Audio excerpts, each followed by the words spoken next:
everyone, it's Tricia McCannon, and thanks for joining us for another exciting installment of a series on whole brain thinking. Now, this information can actually change your life and the lives of those you love.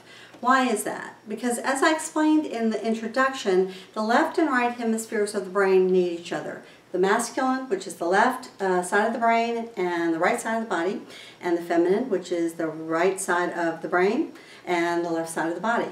And these deal with logical thinking and intuitional or creative thinking. This is very mental on this side. This one's very intuitive or emotional or empathetic on this side. And when you have the two together, you can actually acquire something called genius thinking. How do we do this? Well, I actually teach a whole series of these processes in my workshops, and I've just opened up an institute called the Gnosis Learning Center, or Gnosis Learning Institute. Don't even have a website up yet, but soon, where I'm going to be teaching these kinds of things at a practical level. So let's actually take a moment to do an exercise about this, and I'll show you how to do it actually at the end of this particular segment of the video. But before we do so, I want to talk about how the imbalance in our thinking can apply to us as individuals. Why does such an imbalance take place when obviously the divine designed both sides of our brain to be used hopefully in balance with each other? It can happen because of a number of things: concussions, falls, sports injuries. When these football players go out and they take such hard hits, it jars their brain. Think about the boxer Muhammad Ali. Obviously a man of enormous courage and persistence and diligence and highly respected by the world, but the amount of hits that he took to his brain were devastating. And of course I'm sure he endured not only a lot of pain, but also a lack of mental functionality in his later years because of the abuse that his brain took being jostled and hit by someone's incoming fist. So this can happen to not only the elderly, but it can also happen to the young. Sometimes we're in automobile accidents and we're seriously jarred, and there's not only maybe whiplash to the neck or your lower back is thrown off, but there can also be really a bruising of the brain capacity. You can go through a surgery and go through anesthesia, and until you detoxify the anesthesia, there can be parts of your brain that are very sluggish and that aren't functioning well. And if we sort of think about the brain like a computer, how many of us have sat on a computer and we had work to get done, and my God, that computer was just going so slow. It was driving us crazy. We had to shut it off and start it. We thought maybe it has a virus. Why isn't it working well? Well, in many ways, the brain is just like that. There are days when we seem like we're quicker. There are days when we feel slower. There are days where we feel emotional. There are days where we're very crisp and mental. There are also times in our lives where we are at peak performance, and there are other times where accidents, falls, injuries, emotional shocks, the death of someone, physical injuries, actually can turn off an enormous amount of the circuitry of the brain permanently until you restart it, you re-kickstart it. And so when you think about this, this has enormous consequences, particularly for our beloved veterans that are coming back from war, and our sports figures. You know, we may, they're putting themselves in the line of fire, both sets of men, one for protection and really one for entertainment or for big salaries, but nonetheless they are actually doing enormous abuse to their bodies. The warriors many times go over and they're dealing with grenades and rifles and falls and concussions and literally warfare at a very deep level.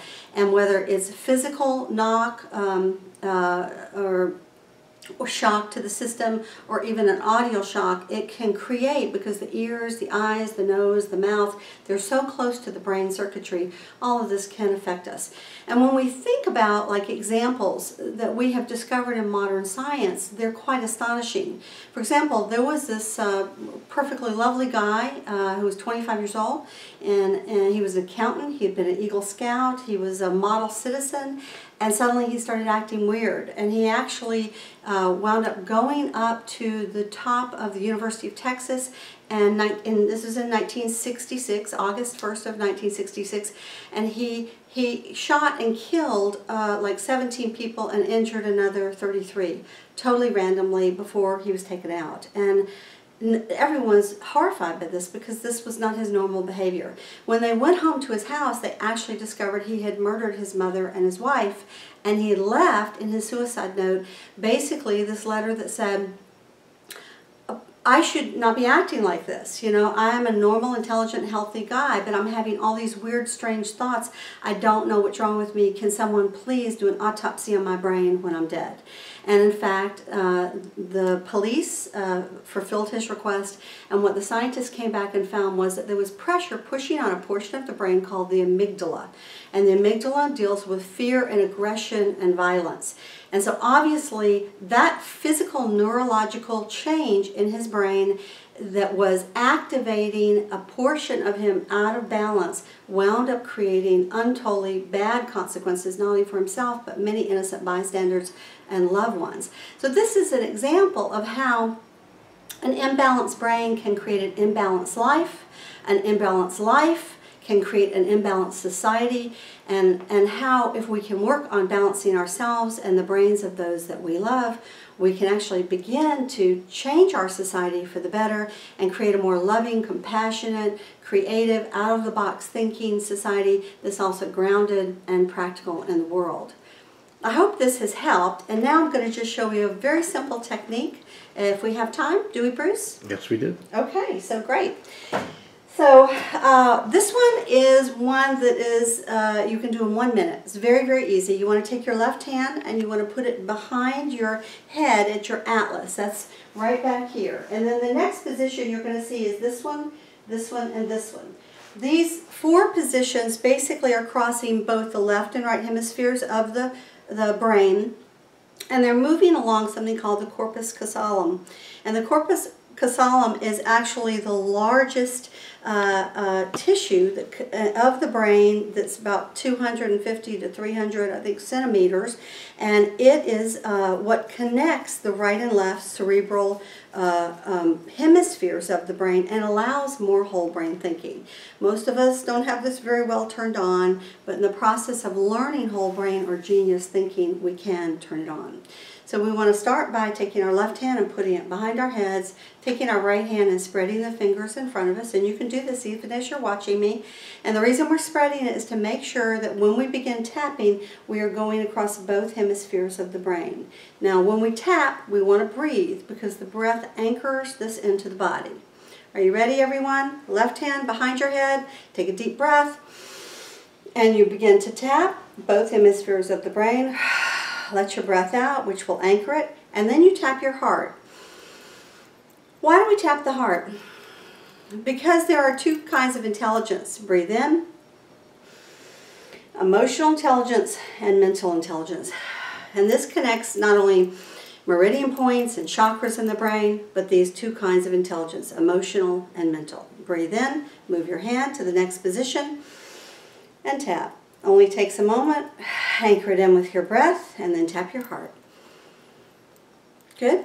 Next one, next position. Breathe in. Breathing in, breathing out. And now tapping your heart, connecting your heart and your head together. 4th position, just reach behind, spread your fingers, tap both hemispheres, and breathe. And now tap your heart. Excellent. Now the way I learned this was actually, I had an accident myself. I broke my left foot, I sprained both wrists, and I had a concussion.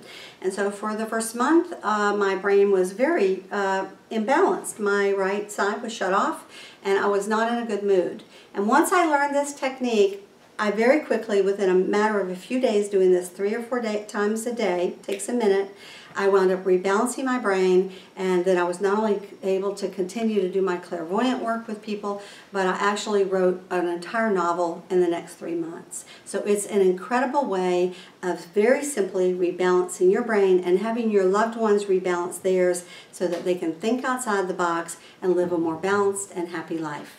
If you're interested in knowing more about this, go to my website at www.triciamccannonspeaks.com. Thanks for joining us. We'll have a few more segments on whole brain thinking if you're interested in knowing more.